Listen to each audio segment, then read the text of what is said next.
নেত্রকোনার বারহাতে প্রেমের প্রস্তাবে না সাড়া দেওয়ায় নবম শ্রেণীর এক স্কুল ছাত্রী অপহরণের অভিযোগে উত্তাল হয়ে উঠেছে স্থানীয় জনতা ও শিক্ষার্থীরা।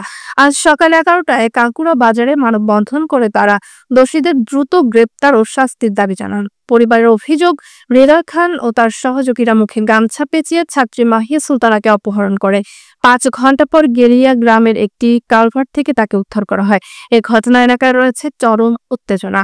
জনতা মানববন্ধনে কঠোর হুঁশিয়ারি দিয়ে 24 ঘন্টার মধ্যে দোষীদের গ্রেপ্তার ও শাস্তির দাবি জানান।